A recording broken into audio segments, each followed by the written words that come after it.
As people of faith, we are often unaware of the housing and land needs that people face who are in conditions and areas of high and extreme poverty. Today, our guests will provide us with their faith and spiritual ethical responses to these needs, as well as help us as people of faith to have a more healthy connection to the land. Please stay tuned.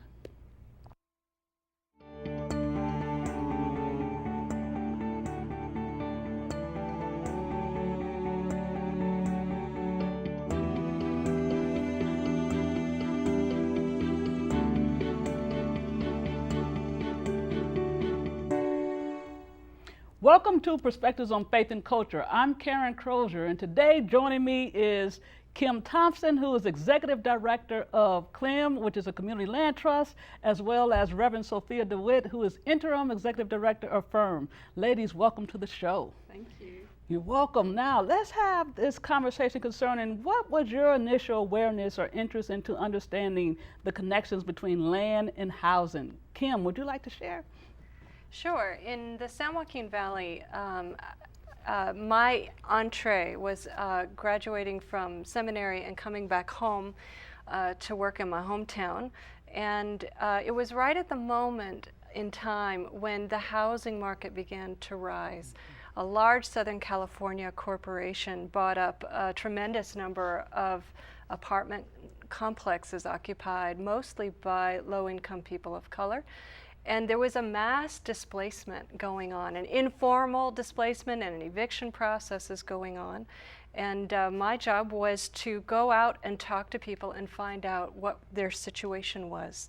And that was how I came back into my hometown and became committed to learning about the situations and seeing what could be done. Later on, I worked regionally, not just in Fresno, but across the San Joaquin Valley, on air pollution issues as I represented physicians who were tired of seeing so many folks with chronic illness that was preventable and that was related directly to air pollution. Thank you. So it was corporations as well as medical experience that helped you to look at these connections of what was happening in our areas. Yes. Right. Okay, and now Reverend Sophia, what was your particular experience and interest into understanding these connections? So the work that Kim described when she came back here to Fresno and to the Valley, I came back at about the same time, and also from seminary. And she and I shared that work together for a number of years. I went to a lot of the court hearings just to observe evictions that were going on of mostly refugee and very low-income, poor tenants who were being evicted from those apartments as that Southern California Development Corporation had come in and bought up those low-rent apartments and was raising the rent so that no one who currently lived there could stay there. And it was such an education in how fundamentally unfair our legal system can be and our institutional systems can be. I had also had some legal experience while I was in seminary, and so I thought maybe I could bring those skills to the work at FIRM and the work in housing issues with refugee and low-income tenants. But I realized quickly what a large mountain we were up against in trying to help individuals, because the policies were just not available in this region to help individuals who needed assistance. Wow, so both of you share the experience of coming out of seminary and immersed into the situation that you were not really prepared for. Right, right. And in what way do you think that seminaries, do we need to train people to deal with the complexity of issues that you encounter? Yeah, around policies, around advocacy, because that's going to, what do you think? So, speaking from the heart here, you know, in seminary, when I was in school, and maybe they still do this in seminary, but there was language around for students choosing a pastoral identity or a prophetic identity. And a pastoral, does that mean you're going to be in a congregation, and how do you listen and discern the hearts of people in leadership of a collective, of a spiritual collective? And prophetic was defined as in the tradition of the biblical prophets, speaking truth to power. But what became very clear is that that's a false bifurcation and stunting our perception of the skills that are needed, and stunting our perception of how we can, what are our paths forward. So either you're social justice or you're a leader of a congregation. And that creates a bifurcation that we now experience, especially in Fresno, between tremendous social need and congregations that are not given paths into effective action for those social needs. So you're saying there should be both and, pastoral and prophetic, because otherwise we are totally failing the people who we need to care for in both the church and the community, if I'm hearing you correctly. Yes, and I also don't think it's just two. Yes. I don't know that I would have, you know, I don't have a list of titles, but how many names of God are there? And how many possible ways can we apply ourselves because of the divine incarnate in us? There are multiple ways. Pastoral and prophetic and how those are defined are very true to the biblical tradition, but it's also larger.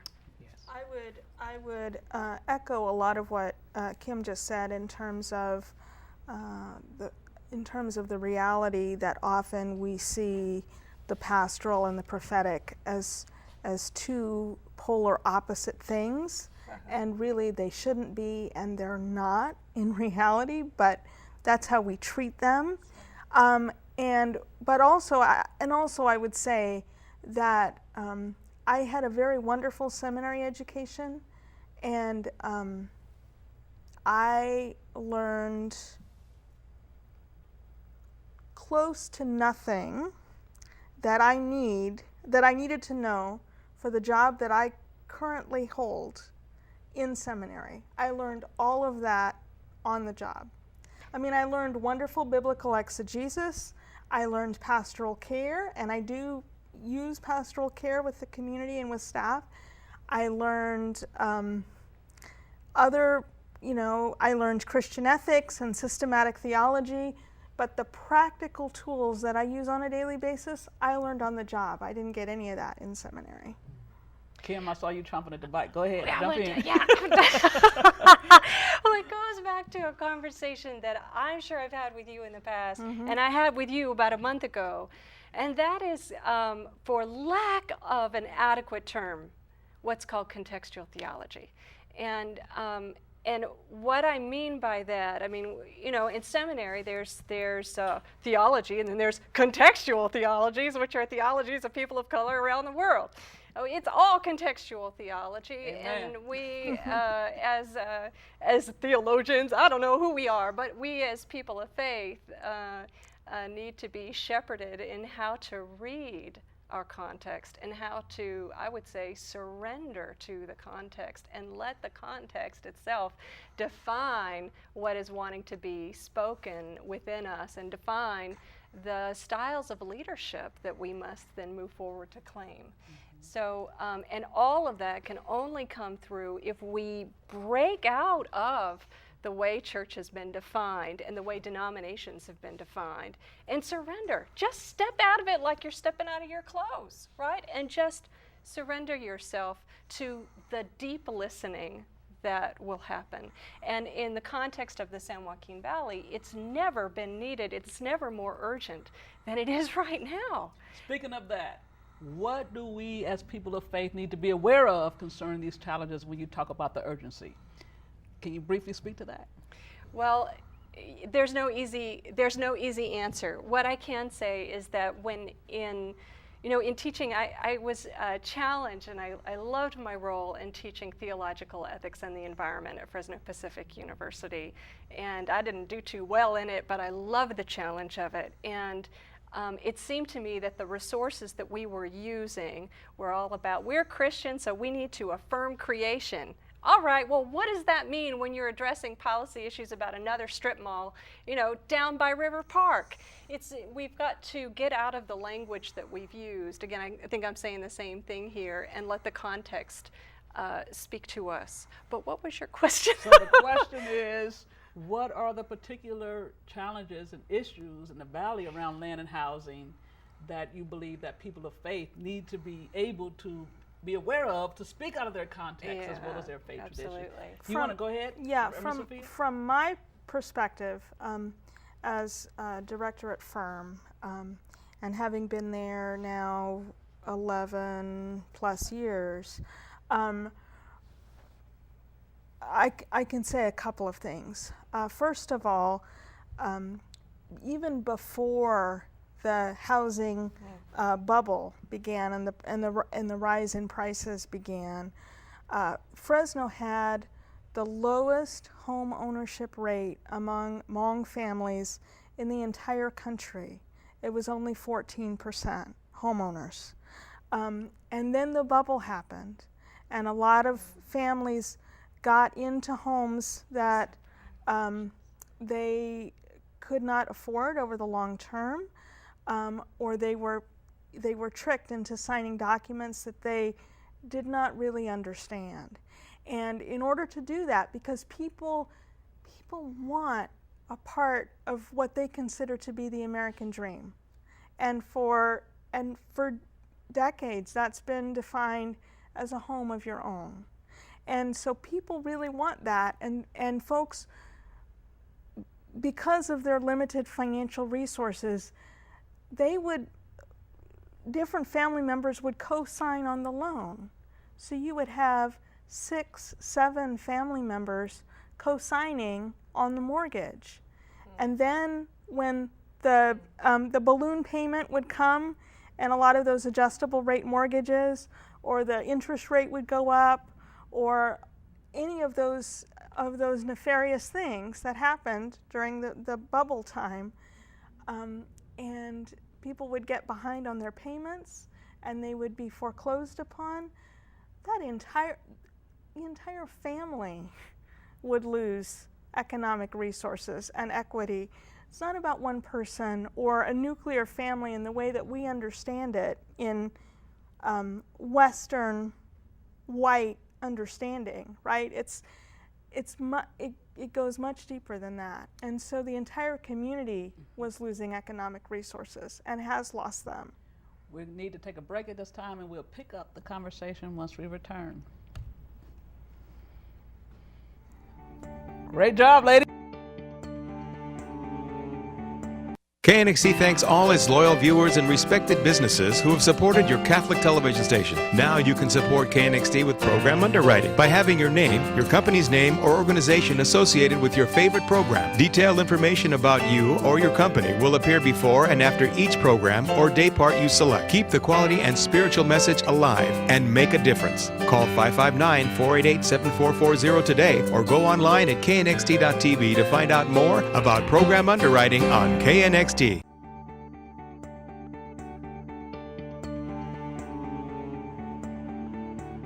the show. Today I'm joined by Kim Thompson of Clem, a community land trust, as well as Reverend Sophia DeWitt, who is part of Executive Director of Firm.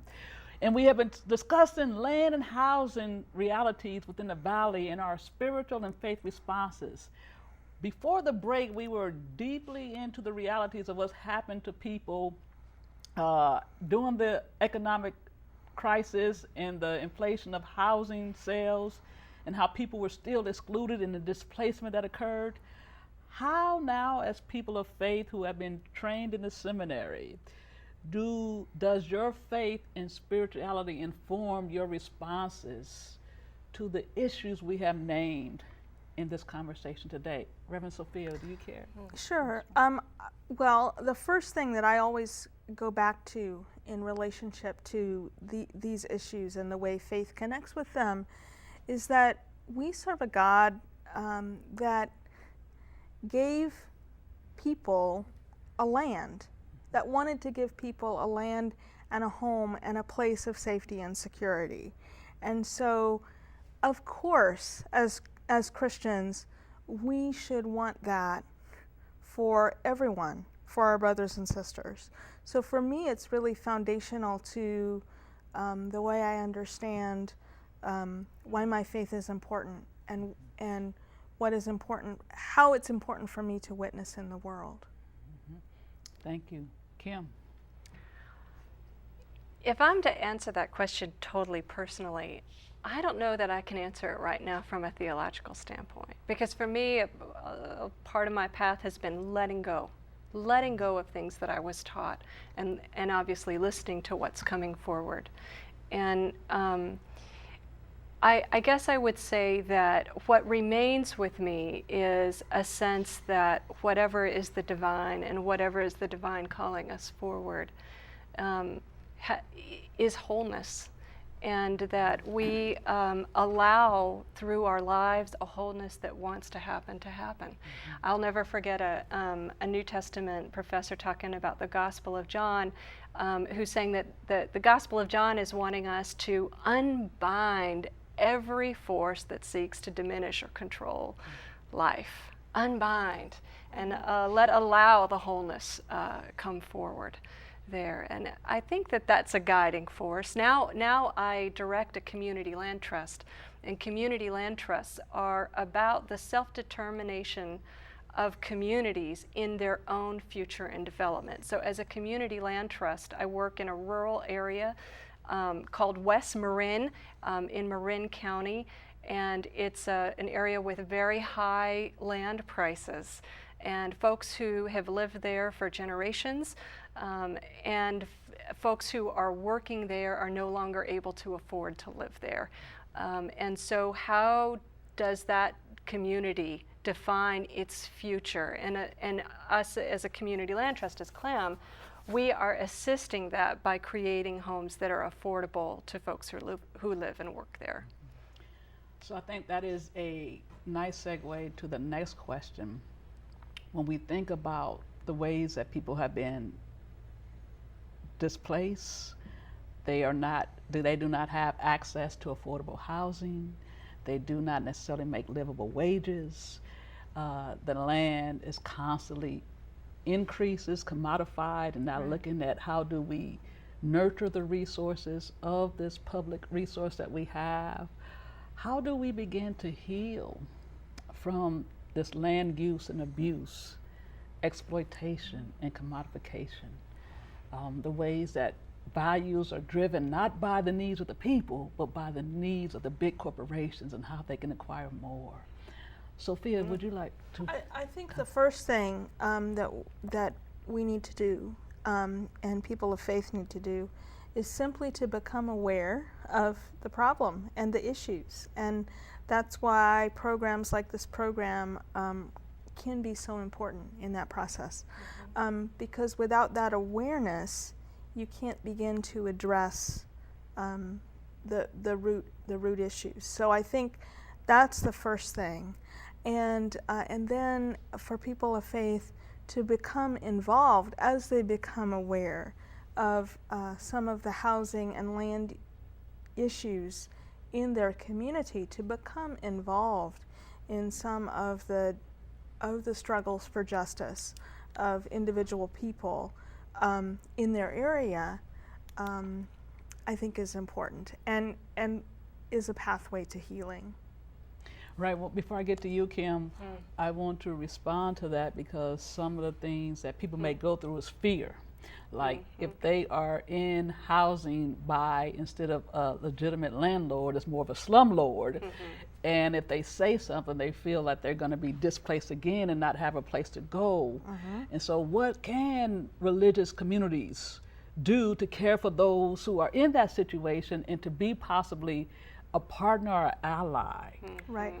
You are very correct that fear is a huge issue in vulnerable communities, especially around housing, and in the housing work and the housing organizing that we've tried to do at Firm over the years. We've discovered that things will get to a certain point, they'll get so far, and then just as we think they might be turning a corner, they'll kind of dissipate away because people are afraid, because we're talking about the roof over their head, right? And they're afraid of saying something that would jeopardize that with their landlord or their landowner. So it's important. I mean, there are resources. There's a tenant organization statewide called Tenants Together, and they have an active chapter in Fresno that has a weekly tenant clinic. They've been doing organizing. They've taken on one of our largest slum property owners in court.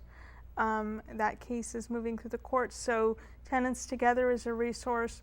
Organizations like Firm can be resources, legal services, and as members of faith communities come alongside tenant families and can provide also other forms of spiritual support and concrete support, that can help too in building a movement for justice and helping people feel like they have a place and that what they say and what their families need matters. Thank you. Kim, what do you see as possible ways and pathways of healing in light of land abuse and exploitation?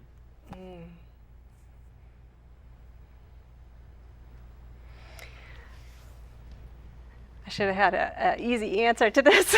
Very No. complex. I could have an easy answer to this. There's no easy answer. When we think about the prophetic, the biblical prophetic tradition, you know, there's a phrase that comes to mind: resist and redefine. And so in places like the Valley, but certainly not only the Valley, West Marin feels this as well, a constant onslaught of forces that are determinative. And so there's a calling to stand up and to resist and to redefine. And where those places are of resistance can be slippery to find where they are, but nevertheless they do exist. And putting forward what is your ethic and your values when you are faced with a place where someone is trying to determine you or determine your community, redefining that in your own language is got to be the most humanly courageous act these days, as we are more and more in an environment of determination of how we act, how we move, how we think. And this is also where something small scale like community land trusts come in, where as a collective you work to resist and to redefine, and you rework the essential basis of land ownership and create equity through that. Well, as we think about the relationship between land and housing, what do you see as these connections? Begin with you, Reverend Sophia. So I just want to pick up on something that Kim said in her last response, and also talk a little bit about the success we've had at Firm and with other organizations that serve very multicultural populations here in our valley, with organizing around the general plan update for the city of Fresno. Right.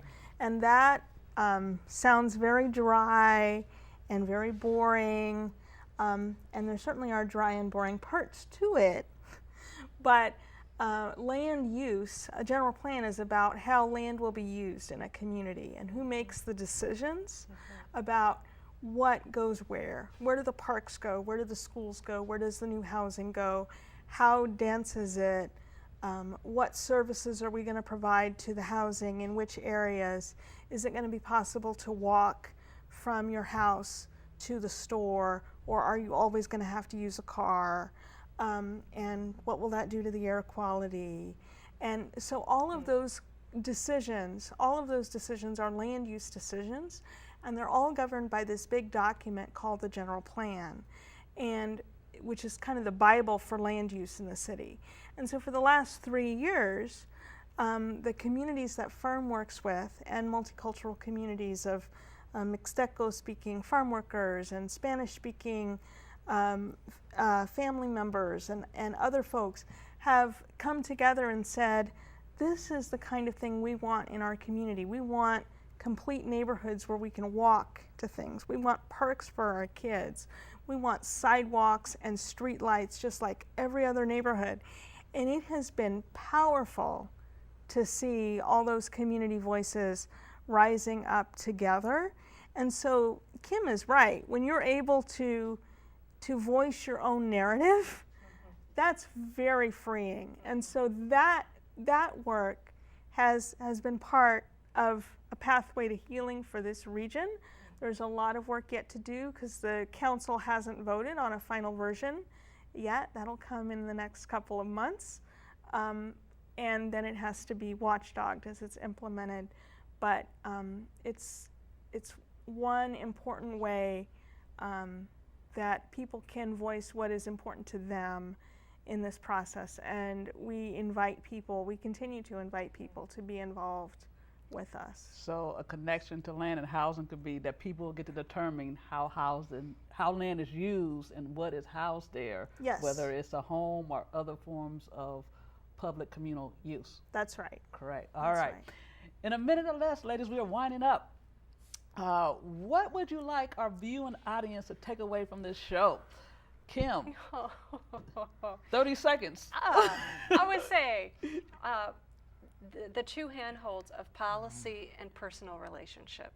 I think it's most effective for folks within congregations to absolutely be involved in policy, not to be involved in policy, however, without the personal relationships that inform how those policies are ultimately going to be felt and applied. Thank you, Sophia. These issues are critical, and they speak directly to our faith, and people can get involved in meaningful ways. That's what I hope people would know. Thank you, ladies, for being on the show. Thank you, Karen. You can catch the show on Thursdays at 8 p.m., Fridays at 1 p.m., and also online at knxt.tv. Take care and God bless.